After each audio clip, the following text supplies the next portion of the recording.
안녕하세요. 정치권의 복잡한 현안을 시원하게 풀어드리는 정치펀치 배성규입니다. 안녕하세요. 정치펀치 배소빈입니다. 민주당 이재명 대표가 혁신위원장 임명권으로 다시 한번 리더십 논란에 올랐습니다.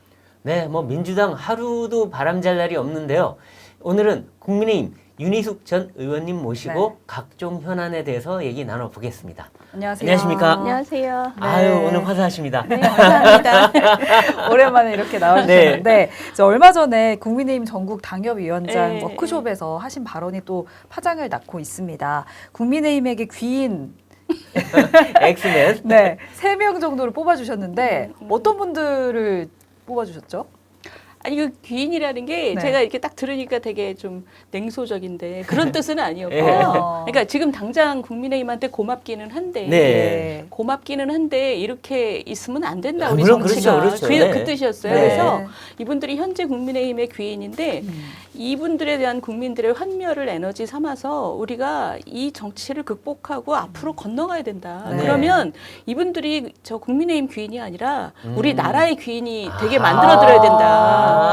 그러니까 이분들은 나라의 귀인이 될 잠재력을 갖고 있는 현재 타산지석으로서. 그렇죠. 왜냐하면 국민들이 지금 너무 복장이 터지니까.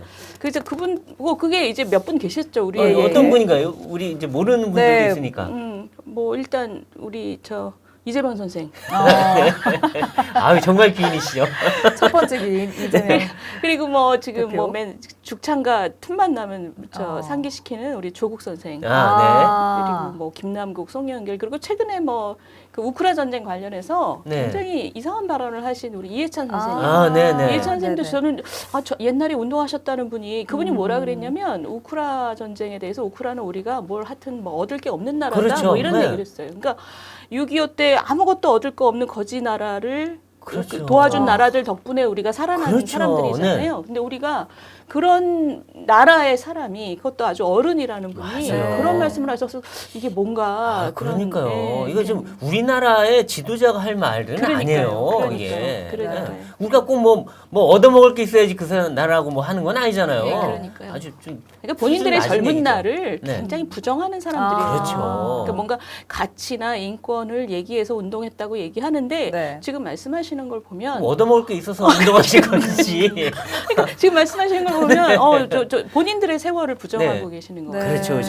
그럼 이제 먼저 처음 그 1번 순위 올랐던 이재명 대표에 대해서 좀 얘기해 보겠는데 이재명 대표가 당을 혁신하겠다. 물론 이 비명계의 요구에 밀려서 한 거긴 하지만 혁신위를 만들겠다고 했는데 혁신위원장에 내정된 분이 보니까 천안함 코로나 관련해서 도대체 상식과는 거리가 먼 얘기를 하고 그동안 이력도 아주 논란이 많은 오로지 자기 편이 될, 그러니까 이재명 지키기에 앞장섰던 분을 내세웠다가 임명 9시간 만에 사퇴해버렸어요. 이게 완전히 인사 참사가 벌어졌는데 이건 결국 자기 편 심으려다가 일어난 거 아닌가 이런 생각이 드는데 어떻게 보십니까?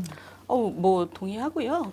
근데 저희가 우리 귀인들에 대해서 얘기할 때는 귀인들 하나하나를 이렇게 그냥 시원하게 까는 거를 하면 별로 우리가 배울 게 없고요. 그 귀인으로부터 우리가 뭘 배워야 되는지를 우리가 분명하게 해야지 우리가 이런 시대를 건너갈 수가 있잖아요. 그렇죠. 근데 우리 이재명 귀인은 제가 볼 때는 아주 중요한 그 경향이 우리가 멀어져야 될 경향이 뭐냐면 멸사봉공이 아니고 멸공봉사. 진짜 너무나 일관되게 멸공봉사. 공을 죽여서 나의 사리사욕을 채운다는 거잖아요. 지금 당이 저렇게 위기인데 그래서 혁신위원장을 데려와야 된다고 했더니 데려온 게 누구냐면 내 편 들어주시잖아요. 그러니까 최근에 몇 년은 계속 내 편을 열심히 들어줘서 그 사람이 까도 이재명이 깨끗하고 윤석열은 보면 볼수록 든든하고 깨끗하고 박식하다.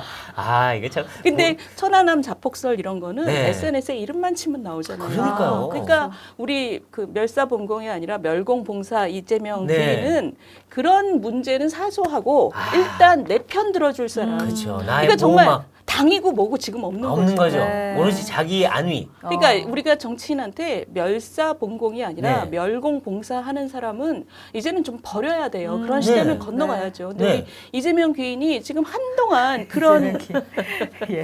그런 모습을 너무 많이 보여주고 있죠. 우리 국민들이 그렇죠. 이제는 다음부터 우리가 선택을 할 때는 그 멸공봉사하는 사람은 아웃 이런 네. 거를 굉장히 마음속에 갖고 계셔야 그렇죠. 돼요. 근데 이런 상황이 벌어졌는데 오늘도 기자들이나 내가 당내부에서 물었어. 이거 사과해야 되는 거 아니냐? 입장이 뭐냐? 말을 안 해요. 그러다 갑자기 윤석열 대통령 정부에 인사 참사가 있다 뭐 이런 식의 갑자기 자기 얘기를 묻는데 또 남한테 돌리더라고요. 이거 좀 너무 자주 반복되는 것 같아요. 그러니까 이제 멸공봉사 플러스 하나의 더 경향이 뭐냐면 네. 후한무치. 아, 그러니까 무슨 일이 벌어졌을 때 빨리 사과하고 네. 반성하고 다음부터 안 하겠다 그래야 그렇죠. 되는데 그게 우리가 아이들 가르칠 때 하는 거잖아요. 그렇죠. 근데 이분들이 그 치를 몰라요. 치를. 그죠? 부끄러움을 모르는 네. 사람들이에요. 그래서 네. 우리가 정치인을 앞으로 선택할 때는 멸사봉공 네. 을 골라야지 그렇죠. 멸공봉사는 멸공봉사는 빼고 안 그리고 후한무치 빼고 네. 그러면 이제 이재명 귀인이 나라의 귀인이 될 수 있는 어. 거죠. 우리가 그런 마음을 이 사람으로부터 우리가 배우면 아이들한테 이재명 대표를 두고 이분과 반대로 가라 가르치면 되겠네요. 그렇죠. 아니 그리고 저는 아이들이 모두 다 공적인 사람이 되지는 않잖아요. 네, 그죠? 네, 아이들은 그렇죠. 이제 사장님 될 사람도 있고 근로자가 될 네. 사람도 있고 근데 공인이 될 사람은 아, 그렇죠. 훨씬 더 기준이 높잖아요. 맞아요. 네, 맞아요. 그러니까 맞습니다. 멸공봉사하면 절대 안 된다. 네. 부끄러움을 알아야 된다. 이런 거를 공인이 될 젊은이들은 정말 마음속에 가져야 된다. 네, 그렇죠. 맞습니다. 어제 또 현충일이었잖아요. 네. 그러니까 어제 이제 추념식에서 최원일 전 이 천안함 함장이 이재명 대표에게 대놓고 좀 항의하는 일도 있었습니다. 근데 이제 이 대표는 고개만 끄덕이는 모습이었는데 어제 그 모습은 좀 어떻게 보셨는지요? 저는 그거는 굉장히 심각한 문제라고 봐요. 네. 뭐냐면 그러니까 저 최원일 함장의 개인적인 억울함이 아니라 이것은 그 우리 장병들을 그렇게 비참한 네. 그 상황에 빠뜨린 거는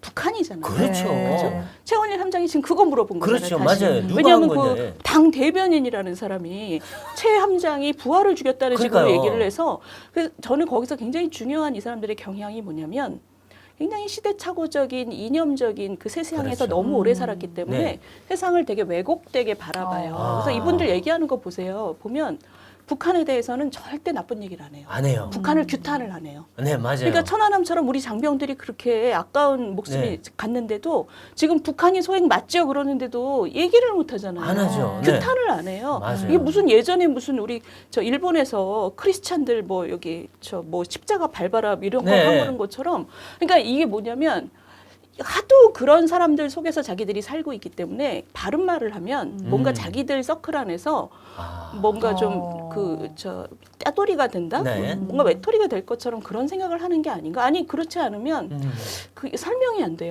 그렇죠. 그래서 네. 그래서 저분들을 보면 우리가 이제 저 시대착오, 네. 각주구검 이런 네. 거 있잖아요. 네. 도대체 어느 시대에 사냐 지금. 네. 우리가 지금 미국이든 중국이든 북한이든 네. 욕할 거 욕하고 규탄할 거 규탄하고 그렇죠. 우리가 얼마나 큰 나라인데요. 네. 근데 이분들의 정신 세계는 굉장히 설명하기가 어려워요. 네, 아직도 80년대 자기들 그러니까. 거기에 갇혀 있는 것 같은 80년대 분들. 우물 안에 갇혀서 그렇죠. 북한에 대해서는 딱 임을 다물고 그 이번에도 제가 되게 재밌는 걸 봤는데 중국하고 우리가 지금 그 무역 상황이 되게 나쁘잖아요. 근데 이번에 데이터 나온 걸 보면 지난 한 10년 동안 반도체를 빼면 우리가 중국한테 계속 수출하는 게 줄어들고 있었어요. 네, 네. 그러니까 그걸 보면 머리가 정상적인 사람이라면 네. 아 우리가 이제 중국한테 뭔가를 싸게 만들어서 파는 시대는 끝났구나. 끝났다. 우리가 체제를 더 고급화해야 되겠다. 그렇죠. 이렇게 생각해야 네. 되잖아요. 근데 저 민주당 국회의원들이 그 기재부 상임위에서 얘기하는 걸 보니까 네. 중국한테 함부로 해서 그렇다고. 그래서 제가 깜짝 놀랐어요. 아, 그 고개 숙이고 형님 죄송합니다 이렇게 해야 된다는 소리인가요? 그 한국은행 총재를 데려다 놓고 아, 그 민주당 국회의원분이 그런 식으로 막 아. 호통을 치는 거예요. 네. 우리가 외교를 중국한테 함부로 해서 그렇다고. 네. 그래서 제가 저분들의 그 정신 구조는 아. 굉장히 놀랍다. 아, 성리학 세계에 살고 있는 것 그 같아요. 위정척사, 조선시대 때. 위정척사에 그걸 갖고 있고, 근데 네. 위정척사 플러스 이걸 크게 보면 자신들의 그 20살 때 세상, 네. 그 식민지 조국 뭐 네. 이런 식의 생각을 했던 네. 그 반일, 반미, 네. 친중, 네. 친러 네. 이런 세계에서 아직 완전히 몸통이 벗어나지 빠져나오지 못했다. 못한 것 같아요. 아, 그렇죠. 그리고 이제 이 이번에 이례경 사태 이 네. 이후에 지금 민주당이 시끄러워요. 뭐 비명계에서는 대표가 사퇴해라, 뭐 사퇴론까지 나오고, 네. 근데 이재명 대표는 아무 말도 안 하고 있는 상황인데 아마 이 대표도 굉장히 당혹스럽겠죠. 근데 이번 사태가 이 대표의 이재명 대표 체제에 어떤 금이 가거나 뒤바뀌거나 이런 계기가 될 수 있을까요? 네. 그 아무래도 그렇지 않을까요? 왜냐하면 지금 그렇게 여러 가지로 봤을 때 별로 그렇게 성치 않은 분을 모시고 온 거잖아요. 자기 그렇죠. 자기 네. 편 들어준다고. 네. 그러니까 이제는 이분이 멸공봉사 공을 죽여서 살을 그 추구하는 사람인 건 우리가 오래전부터 알았지만 네. 이번에 새로 한 것은 아 저분이 이제는 기본적인 판단이 안 되는 분이구나. 네. 그런 느낌들을 그 당 안에서도 지금 갖고 그렇죠. 있는 것 같아요. 갖고 있죠. 그러니까 사람이 좀 도덕성에 문제가 있고 그 순발력만 좋고 이런 느낌을 갖고 있다가 이제는 판단력도 이제 잘 안 되는구나라는 그렇죠. 느낌을 가지면 네. 민주당 안에서도 지금 걱정은 그거잖아요. 저분 모시고 총선 치를 수 칠수 있을까? 그러니까 총선을 치르려면 저분이 이때까지 지지자들한테 인기 있는 거 그것 네. 때문에 지금 그 자리에 있는 건데 네. 기본 판단이 안 되면 큰 총선을 치르기가 어렵잖아요. 네. 그렇죠. 저는 이번에 굉장히 많은 금이 갔다고 봐요. 그렇죠. 전에는 이재명은 사이다라고 했는데 이제 사이다가 아니라 뭔가 썩은 물 같은 그런 느낌이 드는 거예요. 이게. 그렇죠. 그렇죠. 네. 이제는 사이다 그 탄산이 전혀 네, 없고 김은 다 빠졌고 김 맞아요. 다 빠진 다음에 그게 썩어 들어가고 있는 맞아요. 느낌이에요. 맞아요. 네. 네, 이제 두 번째 귀인 김남국 의원에 대한 이야기 좀 김남국 한번 님 해보겠습니다. 등장이십니다. 지금 상임위를 법사위에서 교육위로 옮겼습니다. 지금 국회의원 이해 충돌 위험이 없는 곳이라고는 하지만 뭐 교육을 깔보는 거냐, 좀 비판의 또 목소리도 나오고 있는데 이번 이동 어떻게 보셨습니까? 아니 뭐 이해 충돌의 문제 이런 거는 이미 끝났죠. 네. 굉장히 그 단계를 넘어섰고 네. 이분은 지금 본인이 무슨 말을 해도 영이 안 서는 정치인이 그렇죠. 됐잖아요. 네. 그래서 그 이분이 이제 귀인인 이유 중에 하나는 우리가 네. 거기서 뭘 배워야 되는데 네. 그 배워야 되는 것은 이 책임질 일이 생기면 네. 그 내가 언제 그런 얘기 했어? 뭐 이런 느낌이잖아요. 아, 그죠? 네네, 모든 걸 그렇죠. 다 잊어줘. 내가 네. 내가 한 푼 줍쇼였던 거 다 잊어줘. 뭐 이런 거잖아요. 내가 네. 이모라고 하고 돌아앉아서 투기했던 거는 다 잊어줘. 그러니까 근데 국민들은 하나도 안 잊어요. 네. 그렇죠. 그러니까 그 저 무책임. 네. 그 무책임한 모습을 보면 네. 그러니까 지금 사법적인 문제는 앞으로 검찰이 네. 계속 수사할 거예요. 네. 근데 그거를 제하고도 네. 이분은 이제 공인으로서 어떤 목소리에 이 사람 메시지에 어떤 그렇죠. 무게가 실리지 않는 사람이에요. 그렇죠. 그러면 집에 가야죠. 저는 그렇게 생각합니다. 그러니까 아무도 이 사람 하는 말을 이제 믿질 않아요. 그리고 거지 행세하고. 무슨 얘기를 해도 코믹해지잖아요. 그러니까요. 그러니까 그분은 지금 국회 그 자리를 유지하고 있는 것 자체가 또 하나의 코미디예요. 그렇죠. 지금 세비는 다 받아갔대요. 네. 그러니까 저는 아직 그분이 젊으니까 네. 앞으로 그분 인생에 앞으로 뭐 좋은 기회가 더 있을 수도 있고 변호사 하면 되시잖아요. 그럴 수도 있고 변호사. 정치하고 싶으면 좀 자숙했다가 해도 그렇죠. 되고 근데 네. 지금 버티면 버틸수록 점점 더 코미디가 되는 거죠. 아, 그렇죠. 아마 이재명 대표만 믿고 아마 버티는 것 같은데 이재명 대표도 지금 흔들거리고 있는데 보호막이 돼줄까? 안 될 것 같은데요. 그러니까요. 그리고 이재명 대표가 그렇게 인간적인 아, 맞아요. 이분은 분리하면 다 모르는 사람이에요. 기억이 안 나고. 아들도 버리는데 뭐 아들도 남이에요. 그러니까 아들도 남인데 지금 대학 후배를 뭐 글쎄 말이에요. 아이고 이 남국기인 참 위험에 처해 있네요. 앞으로 김남국 의원의 앞날은 좀 어떻게 될 거라고 전망하시는지요? 아이 본인에 달렸죠. 저는 아. 지금 앞으로 몇 년은 어쨌든 저 이제 코믹 캐릭터로 자리 잡았고, 근데 그 정치인은 그게 희화화되면 끝이거든요. 그렇죠. 그렇죠. 그러니까 이분이 일정한 시간 동안 네. 그것을 뭐를 맞아요. 해서든 자신의 맞아요. 코믹한 이미지를 벗고 네. 그 진지한 그리고 공적인 마음을 가진 정치인으로 네. 다 본인이 거듭나야죠. 하여튼 이분은 좀 코믹해요. 이모, 짤짤이 뭐 하여튼 뭐 코인 하여튼 굉장히 웃겨요. 이게 아직 마음밖에 안 됐으니까 예, 그죠? 그러니까요. 네. 네. 아니 뭐 저도 사실 옛날에 김남국 의원하고 방송도 많이 했지만 예. 그때는 이런 이미지까지는 아니었는데 그냥 건실한 청년이거니 이렇게 생각했는데 좀 안타깝습니다. 지금 보면. 이번에도 보면 매우 건실해요. 그죠? 네. 그 금전적인 문제에 정말 진심이고. 근데 이런 분이 국회에 앉아 있는 거는 문제죠. 그렇죠, 그죠? 그렇죠, 그렇죠. 우리가 지금 굉장히 건실하고 금전적인 욕심이 많은 젊은이를 욕하는 게 아니고 네. 그분이 국회에 앉아서 그렇죠. 자기 일 하는 시간에 그랬다는 그렇죠. 것이 문제인 네. 거잖아요. 맞습니다. 그러니까 이분이 자기 자신을 돌아봐야 돼요. 내가 네. 공적인 인물로 살아갈 것인지 네. 아니면 원래 안 맞는 옷을 입고 있었는지 본인이 결정하고 네. 그다음에 계속 공적인 섹터에 있을 거면 자기가 거듭나야죠. 그렇죠, 근데 그렇죠. 거듭날 수 있는 그런 어떤 가능성에 대해서는 어떻게 전망하십니까? 가능성이요? 네. 아유, 제가 또 크리스찬이잖아요. 거듭날 수 아, 있다. 그러니까 내면에 대해서 얘기하는 걸 되게 어려워하죠. 아. 모르는 거죠. 우리가 아, 남에 그렇죠. 대해서 얼마나 알겠어요. 예, 근데 이제 이 세 번째 기인 아까 처음에 이미 언급을 했는데 아, 예. 이해찬 전 대표 그 발언 내용도 문제였지만 네. 진짜 오늘 나온 보도를 보면 쌍방울 김성태 회장의 진술일 뿐이지만 네. 그 이화영 전 의원을 통해서 이해찬 3천만 전 원. 대표한테 매달 3천만 원씩 뭐 사무실 용도로 줬다 이런 얘기가 나왔어요. 물론 확인된 건 아직 아닙니다만 네. 근데 이게 사실이면 상당히 이것도 파장이 굉장히 클 텐데 이해찬 대표 안 그래도 이재명의 뭔가 뒤에서 숨은 조력자이자 수호자처럼 보였고 또 대장동 때도 약간 언급이 나왔고 맞습니다. 이랬던 상황인데 이해찬 대표로 불똥이 옮겨가면 이거 커질 것 같은데요. 그 제가 아까 귀인 중에 한 분이셨잖아요. 그렇죠? 그러니까 우리 지금 김성태 회장 입에서 나온 거고 이화영 씨한테 돈이 네. 3천만 원씩 넘어갔다는 네. 거는 확인된 것 같고 네. 근데 그 3천만 원이 배달 사고인지 네. 아니면 정말로 말했듯이 이해찬 씨의 용돈으로 진짜 네. 전달이 됐는지 네. 그건 지금 불확실한 네. 거죠. 네네. 근데 어찌됐든 이화영 씨가 지가 만약에 배달 사고를 했더라도 네.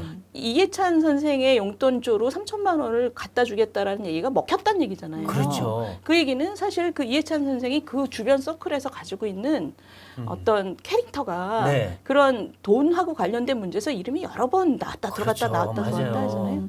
그래서 저는 이런 것 같아요. 그러니까 그 귀인으로서의 느낌이 뭐냐면 이 자기 세월에 네. 그러니까 지금 우리 그 어른이라고 얘기되는 분들 있잖아요. 네. 이해찬 선생은 누가 봐도 어른이에요. 너무나 중요한 자리를 많이 했던 네. 사람이에요. 그리고 민주당 안에서도 지금 그런 중요한 사람이 이재명 당시 대선 후보의 손을 들어주는 바람에 이재명 후보가 굉장히 큰 그렇죠. 그 조력자를 얻었잖아요. 맞아요. 그러니까 지금 그 사건이 이 이화영과 쌍방울과 어떻게 연결이 돼 있는지는 이제 수사를 통해서 저는 알아내야 된다고 생각하는데 네.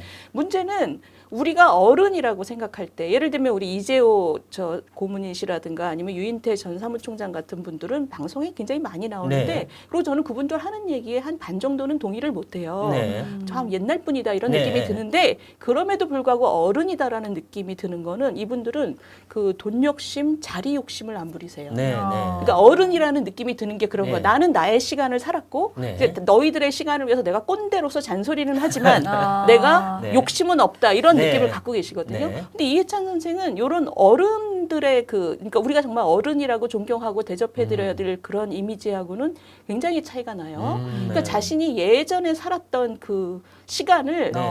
담보 삼아서 네네. 지금도 꾸준히 자기 이권을 추구한다는 느낌이 들어요. 아, 그러니까 지금 어떻게 보면 민주당에 네. 어떻게 보면 숨어 있는 최고 실력자라고들 얘기를 해요. 그러니까 노무현 정부 때도 실력자였고 문재인 정부 때는 거의 상황이었고 이재명에는 가장 뭐 수호신처럼 뒤에 네. 버티고 있고 이러면서 자기의 힘과 권력을 다 가지고 행사하고 있는 거 아니냐 이런 얘기들이 그런 많이 거죠. 나와요. 그런 네. 거죠. 그래서 저는 예전에 학교 다닐 때 그 이해찬 씨가 서울대 앞에 그 설렁탕 집을 했었어요. 네.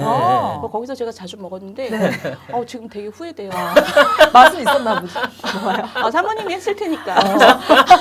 나 그때 몇 숟갈 보태드린 게 되게 드셨네요. 후회돼요. 네, 그리고 다음 귀인 송영길 전 대표 이분도 이야기 귀인이죠. 좀 해보겠습니다. 돈봉투 의혹으로 지금 최종 수혜자로 지목이 됐었는데 오늘 검찰에 자진 출두를 또 했습니다. 네. 이분한테 이 귀인한테는 어떤 점을 좀 배울 수 있을까요? 아까 우리 이재명 선생이나 우리 김남국 선생한테는 멸공 봉사, 네. 그다음에 후한 무치잖아요. 송영길 선생한테는 굳이 사자성어로 하자면 예. 쇼 좀 그만. 아니 그러니까 네. 국민들이 볼 때 너무 뻔하잖아요. 네. 진정성이라고는 1도 없는. 네. 아니 집에 가만히 있으면 검사들이 네. 수사 준비가 되면 부를 텐데 네. 그걸 왜 자꾸 거기 검찰청에 가가지고 정말 국민들이 이거 굉장히 심각한 사건이잖아요. 네, 네. 그럼 심각한 사건답게 제대로 수사받고 소명할 수 있으면 하고 네. 국민들은 기다리고 있어요. 근데 네. 자꾸 가서 쇼를 하니까 그렇죠. 그러니까 누가 봐도 쇼인 장면을 그러니까 참 저분들이 감각도 옛날 사람들이고 그렇죠. 네. 맞아요. 옛날식이에요. 옛날식이에요. 그렇죠? 네, 네. 그래서 그러니까 나를 수사해달라고 말은 하면서 실제로 나 수사하지 말란 뜻이에요, 이게. 그러니까 핸드폰은 잠궈놓고 네. 그러니까 멍텅쿠리폰 내놓고 그러니까 거기도 보면 검찰이 뭐 이런 수사 중단하라 이렇게 돼 있어요. 자기가 들고 있는 거예요. 근데 또 막상 자기가 스스로 뭐 출두했다고 그러는데 정말 국민들이 볼 때는 아유 좀 가만 계시지 좀. 그러니까 국민들이 볼 때는 시대가 어느 시대인데잖아요. 네. 국민들이 굉장히 세련되고 네. 이제 국제적인 감각도 되게 우리나라가 워낙 국제적인 네. 나라고. 근데 정치하는 사람들이 정말 너무나 구태의연한 쇼를 계속해요. 네. 보면 진짜 막 너무 답답해요. 네. 최소한 저는 송영길 대표가 뭐 몰랐을 수도 있긴 하니까 본인이 이 사태에 정말 죄송하다. 내 캠프에 이런 일이 벌어져서 내가 정말 책임지겠다. 근데 나는 정말 몰랐지만 이 모든 게 다 내 탓이다 하면서 정말 진정성을 보여야 되는데 말은 그렇게 하는 듯 하면서 실제로는 거꾸로예요, 거꾸로. 그러니까 저는 뭐 몰랐을 가능성이 매우 적다고 생각하고 물론 왜냐하면 그렇죠. 그 돈봉투의 유일한 수혜자잖아요. 그렇죠. 그러니까 그 송영길이라는 사람을 빼면 설명이 안 되는 맞아요. 사건이잖아요. 네. 그러니까 그거를 국민들이 갖고 있고 그렇지만 요만큼의 가능성을 열어놓고 소명이 되는지 보자 이러고 네. 있는 거잖아요. 그럼 이 사안의 무게를 알아야 되는데 네. 본인이 본인을 계속 지금 코믹화하고 네. 있어요. 맞아요. 이제 이 화살을 이제 그 정당에서 이제 좀 정부기관으로 한번 가보죠. 이 중앙선관위가 지금 뭐 연일 지금 새로운 의혹들, 새로운 비리들 뭐 또 아니면 또 부적절한 일들이 계속 나오는데 특혜 채용 이거 뭐 지금 계속 이 연이어 터지는데 감찰은 거부하다가 국민 비난 여론이 높아지니까 네. 뒤늦게서야 이제 뭐 받겠다 하긴 했는데 이 선관위가 자기들이 문제가 생겼으면 자기들이 스스로 감사를 어떻게 하겠어요. 지금 이 넘버 원, 투가 지금 날아갔는데 근데 이게 이런 태도는 좀 무사한이란 거 아닌가요 정말? 그러니까요. 근데 무사한 일 정도가 아니고 저는 이 선관위는 진짜 그 세상으로부터 완전히 고립돼 있었던 것 같아요. 그러니까 왜냐하면 그렇죠. 우리나라에 지금 채용 비리라는 것이 얼마나 국민들의 분노를 그렇죠. 자극하는데 그거를 그 넘버원, 넘버 투 갖다 자기 자녀에다가 그렇죠. 그리고 뭐 그 퇴직한 분들도 이번에 보니까 자기 자녀들을 자기 근무제에다 집어넣고 네. 면접할 때는 내 친구들 집어넣고 그렇죠. 뭐 자녀도 모자라서 자기 동생도 집어넣고 그러니까 이런 일이 이렇게 무대기로 발생했고 네. 그리고 앞으로 얼마나 더 있을지도 그렇죠. 몰라요. 그러니까 네. 이분들은 세상의 눈길이나 이런 거를 전혀 의식하지 않고 그렇죠. 자기들만의 왕국을 쌓은 거예요 지금. 맞아요. 근데 맞아요. 이게 제가 이런 얘기를 그동안에 또 많이 들었어요. 그 얘기가 네. 뭐냐면 지난번에 우리 소쿠리 선거하고 이랬을 네. 때도 네. 왜 이렇게 일을 제대로 안 하냐 그랬을 때 이게 조직이 갑자기 많이 커지면서 어마어마하게 많이 채용을 했다는 거예요. 네. 근데 많이 채용을 하는 과정에서 뭔가 일하는 방식이라든가 이런 걸 제대로 체크를 안 하고 네. 그냥 저 방만 운영에 완전히 그렇죠. 그 상징이었대요. 네. 근데 이번에 이 사건이 일어나고 저한테 이렇게 막 제보들이 와요. 네. 제보들이 오는 게 뭐냐면 선관위는 정말 날로 먹는 기관이었다. 네. 그러면서 이제 막 알려주는데 예를 들면 우리 그 재외동포 투표 있잖아요. 네. 네. 그게 지금 한 사람당 재외동포 투표 한 사람당 비용이 40만 원 내지 80만 원이래요. 어마어마하게 드네요. 어마어마하게 들죠. 그런데 네. 그게 이제 헌재에서 그렇게 판결을 하는 바람에 그렇게 하게 됐는데 문제는 뭐냐면 국회의원 선거나 대선 한 1, 2년 전에 네. 선관위 직원들이 처자식 다 데리고 나와서 그렇죠. 해외로 다 가요. 가서 재외동포 투표를 준비한다고 거기서 1, 2년 동안 네.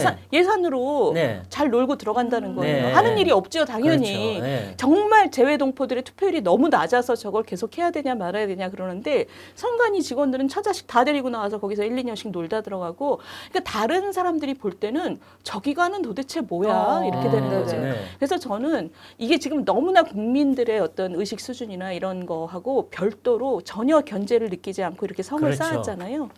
이거는 법적인 문제가 아닐 수 있잖아요. 네. 그러니까 검찰 조사는 검찰 조사대로 받고 채용 네. 비리는 국정조사는 국정조사대로 하지만 국회 국정조사는 어차피 강제조사를 못 하잖아요. 네. 이거는 전체로 왜 이런 일이 벌어지는지를 전체를 감사원이 들여다봐야 돼요. 네. 감사원은 그런 게 완전 전문인 그렇죠, 사람들이잖아요. 그렇죠. 그러니까 왜 이게 전체적으로 왜 조직의 기강이 이 모양이고 네.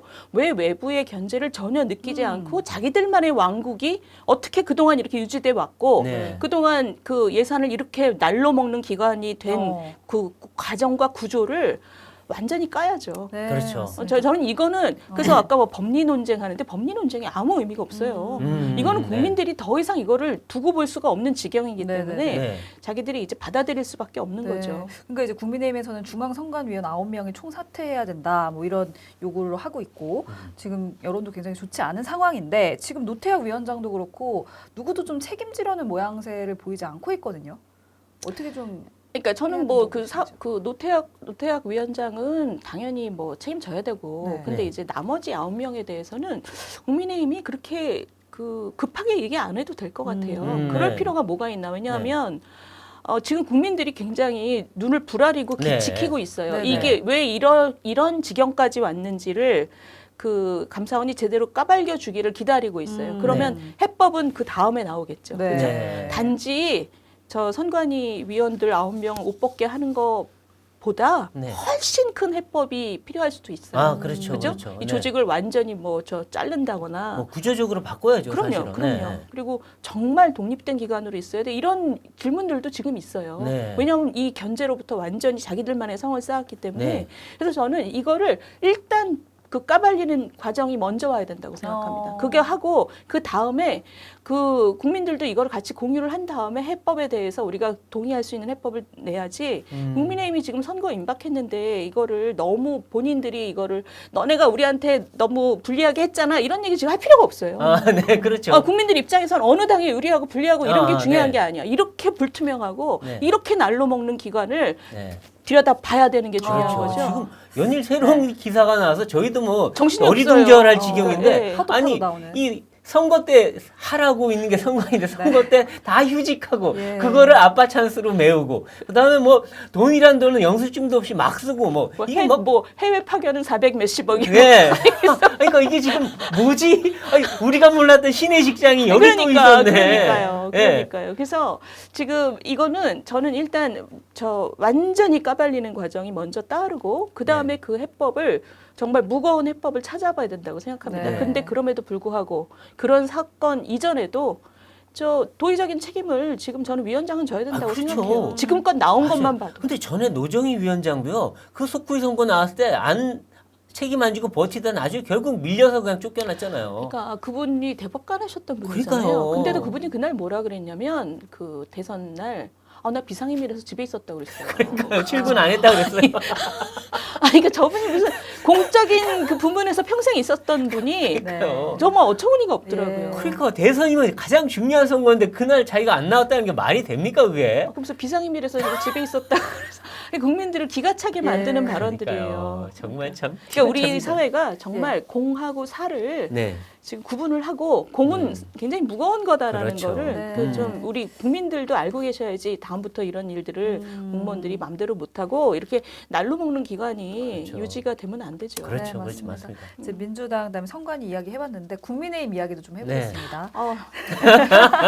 눈을 벌써 질끈 감으셨는데 의원님께서 지금 국민의힘도 현재 국민들에게 보여주는 바가 없다. 뭐 보수 정치의 서사가 끊어졌다 이런 이야기 하셨는데 어떤 의미로 좀 받아들이면 될까요? 그래서 저희 아까 저 귀인들 말씀하셨잖아요. 근데 귀인들의 그 행태를 보면 네. 지금 그 멸공 봉사하는 분들 행태를 네. 보면 국민의힘이 지금 지지율이 한 80%는 나와야 돼요. 아, 그죠? 그렇죠. 근데 지금 조사에 따라서 다르지만 거의 엎치락뒤치락 그렇죠. 그리고 어떤 조사는 뒤져요. 네, 맞아요. 그래서 저는 그게 참 당황스럽고 네. 왜냐하면 국민의힘은 그 별 사건도 없는데 네. 그래서 제가 고민을 해봤더니 별 사건이 없어서 문제다 그런 생각이 아, 들더라고요. 보여주는 게 뭐냐면 없어서. 지금 저런 귀인들 때문에 국민들이 마음 둘 데가 없는데 네. 이제 그 마음 둘 데 없는 국민들한테 확실하게 네. 저희는 이런 사회를 지향합니다. 네. 지금 뭐 선관위 그 없애라고 그 위원들 옷 벗으라고 하는 얘기, 정치공학적인 얘기를 지금 할 때가 아니고 네. 국민들에게 마음 갈 수 있는 대한정당으로서 대한정당이 아니죠. 지금 여당인데. 그러니까 여당이죠. 그러니까 뭐냐면 제 말씀은 국민들의 마음을 희망차게 만들어주는 아, 얘기들. 네. 그 보수의 얘기들. 그렇죠. 그게 뭐냐면 지금 세상이 이렇게 변하고 있고 네. 우리는 그동안 굉장히 잘해왔지만 지금 여러 가지 그 구조적인 문제에 봉착해 있습니다. 네. 그러니까 이 세계 속에서 우리 젊은이들이 앞으로 쫙쫙 뻗어나가려면 네. 우리 체제는 이렇게 바꾸고 그리고 미래를 이렇게 가져가겠습니다. 네. 그러니까 그렇죠. 이런 세계와 미래와 우리의 체질 개선에 대한 문제를 국민들한테 들으면 야 그래 그럼 우리 할 수 있을 것 같아 이런 거 있죠. 이게 좀 몇 년은 힘들 것 같은데 저 사람들 얘기 들어보니 맞네. 네. 저렇게 가면 될 것 같아 이런 네. 느낌을 주는 그렇죠. 얘기를 지금 많이 해야 돼요. 근데 지금 우리 정치의 지난 몇 년 동안의 문제는 뭐냐면 정말 이전 투구였잖아요. 그렇죠. 이전 투구를 하면서 양당의 아무도 정의당은 더하고 네. 어떤 정당도 지금 세계가 얼마나 어려운가 그리고 그 어려운 속에서 우리가 어떻게 뚫고 나갈 건가 그렇죠. 이 미래에 대한 담론을 국민들 앞에 펼쳐놓고 네. 그걸 그 얘기하지를 않았어요. 그렇죠. 그러니까 국민들이 지금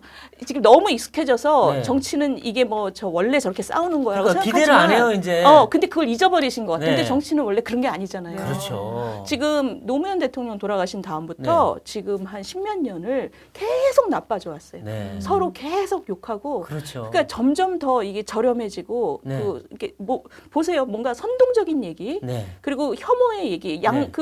우리 민주당 아침에 최고위원 회의 할 때 보면 정말 우리 보통 사람들도 서로한테 그런 얘기 잘 안 하는 얘기들을 막 하잖아요. 그렇죠. 대통령에 뭐 대해서 저주예요, 퍼붓고. 저주 거의. 저주, 혐오, 네. 선동, 증오 이런 네. 거 빼고는 최고위원 그 회의 내용이 안 돼요. 그렇죠. 그러니까 그런 정치를 저분들이 이번에 저 귀인들이 그런 끝을 보여줬으니 예. 네. 국민의힘은 지금 사실 국민들한테 그 서사를 네. 이 우리의 스토리는 이제 미래 스토리입니다라는 네. 걸 보여야 되거든요. 그렇죠. 이런 정치 이제 그만하겠습니다. 그러니까요. 그거를 보여야 되는데 지금 그게 사실 예전에 우리 저 이승만, 박정희, 김영삼 이때까지만 해도 굉장히 미래 서사가 있었어요. 네. 우리가 그 앞으로 아무것도 어떻게, 없던 나라에서 네. 산업화를 하고 산업화 이후에 정보화를 하고 뭔가 세상이 흘러가는 것에 국민들을 이렇게 태워서 네. 그 흐름을 타게끔 하는 네. 그런 그 스토리가 있었거든요. 그 스토리가 지난 한 20년, 그러니까 IMF 네. 이후로 보수의 그런 미래 스토리도 전 죽은 것 같아요. 아, 그렇군요. 그래서 지금 제가 그날 워크숍 때 그 쓴소리를 되게 많이 한 거예요. 그래서 제가 그 우리 국민의힘은 이제 그런 그 얘기를 국민 앞에 지금 그렇죠. 해야 된다. 총선 네. 준비가 딴 게 아니다. 그렇죠. 총선을 위해서는 다른 얘기 할 게 아니고 이 얘기 우리가 어떤 정치 세력이라는 얘기를 국민들한테 그 정체성을 보여야 된다. 그렇죠. 근데 보이려면 있어야 되잖아요. 그렇죠. 그래서 그거를 그러니까 그 국가 얘기를 해야 나라가 된다. 나아갈 방향, 국민이 그렇죠. 잘 먹고 잘 살게 행복하게 방향을 제시해 줘야 되는데 매일 그냥 이상한 소리 하고 네. 최고위원들이 사퇴하고 이 참. 그러니까요. 그러니까 저 부른 분들이 약간 후회하시는 것 같더라고요. 네.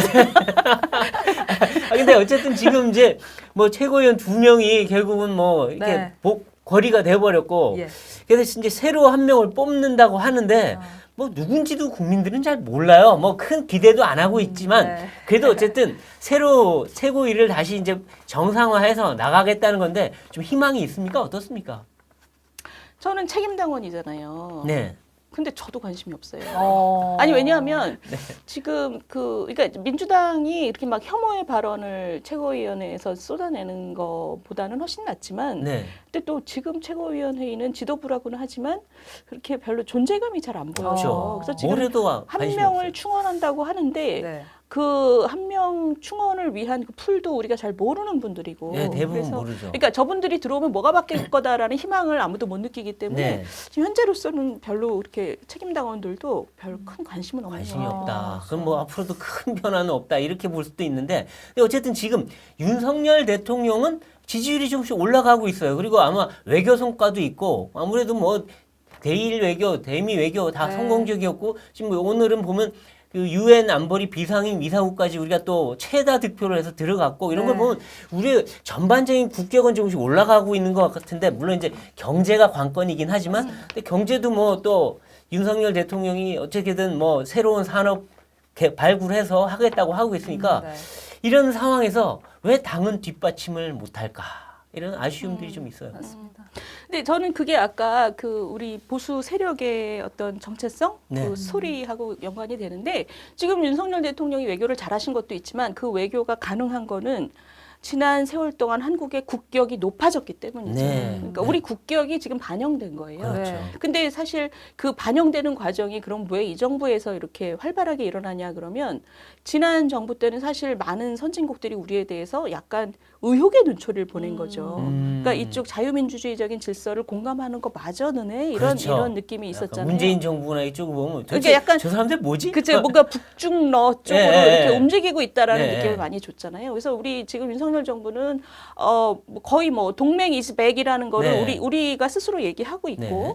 그러면서도 이제 중국하고 러시아하고도 잘 지내고 이제 이런 큰 판을 국민들한테 잘 설명해야 되는 거는 그렇죠. 저는 굉장히 중요하다고 생각해요. 네. 왜냐하면 지금 또 그 우리 오방들이 우리를 또 진짜 정말 뭐 파이브 아이즈처럼 네. 정보를 많이 공유하고 이렇게 될지 못할 거라고 생각하는 이유는 네. 우리나라 전체 국민들의 공감대가 어느 정도인지에 대한 확신이 없는 거잖아요. 그렇죠. 또 정권 바뀌면 또 그럴까봐. 또 이렇게 움직이고. 네. 그러니까 이건 뭐냐면 뭐 정권이 뭐 바뀌든 어쨌든 우리 국민 전체의 공감대를 지금 윤석열 정권은 잘 만들어야 되는 거죠. 그게 네. 뭐냐면 우리나라가 앞으로 잘 먹고 잘 살고 그리고 스스로 그 뭔가 뿌듯한 우리의 정신이 뭔지를 우리가 들여다보면서 네. 네. 이런 좀 잘 사는 게 뭔지에 대해서 우리가 세계 속에서 이렇게 위치 지어 가겠다라는 얘기를 국민들한테 설명하고 그게 국민들의 정서가 되도록 네. 만들어야지 그렇죠. 정권이 바뀌는 거하고 상관없이 우리 국민의 정체성이 되는 네. 거잖아요. 그게 이제 보수의 스토리고 그 스토리가 네. 잘 먹히면 이제 한국의 스토리가 되는 그렇죠. 거죠. 네. 네. 그 역할을 지금 해야 되는 그렇죠. 거죠. 예. 그래서 당에서 물론 이제 총선 끝나야지 본격화할 수는 있겠습니다만 왜냐면 모든 게 입법화가 필요하니까 네. 이 3대 개혁, 노동, 교육, 연금 개혁 이건 반드시 해야지 앞으로 이 미래 몇십 년을 살 수 있는 거고 그다음에 거기에 더불어서 이제 첨단 기술, 그러니까 뭐 반도체, 배터리, 뭐 바이오 모두 우리가 앞으로 먹고 살 일을 개척하는 거 이런 두 가지의 방향에서 이 여당이 뭔가 좀 이 앞장서서 뭘 해줘야 되는데 뭘 하고 있는지 모르겠어요. 아무런 담론이 없어요. 담론이 없고 그리고 그렇죠. 그러니까 지금 너무 저는 그 말씀 너무 공감하는 게 모든 게 입법이기 때문에 구조개혁은 안 돼요. 안 네. 되는데 총선 전에 해야 될 일은 뭐냐면 네, 끊임없이 국민들한테 그렇죠. 이게 총선에서 우리를 밀어주지 않으면 이런 시도들이 지금 이렇게 박살이 나는 거를 바꿔주세요라고 국민들한테 그렇죠. 그거를 알려드려야 맞아요, 돼요. 맞아요. 그러면 계속 들이밀어야 되거든요. 그렇죠. 들이밀고 깨지고 들이밀고 네. 깨지고 그 과정이 지금 남은 1년 동안 있어야 돼요. 그렇죠. 근데 지난 1년에도 좀 미진했고 네. 지금 뭐 무슨 구조개혁 말만 하지 말고 뭐 어떻게 할 건데 이 그러니까요. 궁금하시잖아요. 구체적인 방향 그 일정표 이런 거 하면서 계속 계속 입법도 내고 막 그죠. 해야죠. 내고 계속 깨지고 내고 깨지고 그렇죠. 그래서 국민들로 하여금 아 저거 하면 이게 좋아질 것 같은데 필요할 것 같은데 저게 야당이 너무 강하고 커서 안 되는구나. 네. 그럼 우리가 저 구조를 바꿔줘야 되는구나라고 그렇죠. 국민들이 생각을 하셔야 되거든요. 그렇죠. 그러니까 왜냐하면 지금 지지자들만 보고 하면 이게 안 돼요. 지지자들은 맞아요. 어차피 자기 지지하는 정당 찍고 네. 총선의 결과를 결정하는 거는 아 우리나라가 앞으로 가기 위해서 이 구조가 바뀌어야 된다라고 생각하는 중도에 계신 분들이거든요. 그러니까 그거를 계속 국민들한테 보여야 돼요. 맞아요, 네. 맞아요. 그 중도에 있는 한 20% 남짓한 분들이 스윙 보터들이 그걸 보고 결정을 하는데 네. 아무런 비전을 못 보여주면 아유 됐다 그냥 이렇게 돼버리면 어떻게 될지 모르는 거죠. 남은 시간 동안 네. 그거를 해야죠. 그렇죠, 예. 그렇죠. 알겠습니다. 그래서 의원님께서도 뭔가 좀 앞으로 역할을 좀 더 쓴소리는 하셨지만 직접 역할을 좀 하실 생각은. 근데 저는 지금도 그 명함은 없지만 백세시만 이런 얘기를 많이 해요. 네. 이런 얘기를 많이 하고 네. 그 사람들의 마음을 깨우는 일도 되게 의미 있는 그렇죠. 일이라고 생각해요. 그렇죠. 네, 그래서 맞습니다. 의원님이 뭔가 당이든 뭐 어디든 가셔서 중요한 자리에서 하시면 더 잘 먹히고 더 잘 진행될 것 같다는 생각도 드는데요. 오는 걸 또 싫어하시는 분들도 많이 하시죠. 네. 그럼 이제 끝으로 젤로브를 끼시고 네, 이거 펀치를- 옛날에 제가 또 이거 너무 세게 네. 쳐서 아 맞아요. 그때 이거 이거 막 넘어뜨리지 않아요? 쓰러지고 맞아. 타산 지석들을 향해서 한번 네. 펀치를 한번 날려주세요. 강력한 그래요? 펀치를 좀 네. 어떤 분에게 펀치를 날리실 건가요? 아니 뭐 사람이라기보다 네. 귀인 세력, 아. 귀인들의 그 꾸러미들. 네? 지금 시대가 어느 시대인데 어디 성치도 않은 사람을 내 편 들어준다고 혁신 현장에 앉히고 어? 세금으로 월급을 받으면 공인답게 삽시다. 예, 와. 야, 완전히 상대방 그렇게 됐겠는데요. 한 방이 아니라 거의 2, 30방을 날리셨는데요. 네, 아이고, 네, 오늘은 유니스 구현님이 이 우리나라의 정말 5대 귀인들, 타산 지석들 향해서 강펀치를 날리셨습니다. 네. 다음 이 시간에 저희는 더 화끈한 펀치로 돌아오도록 하겠습니다. 고맙습니다. 감사합니다.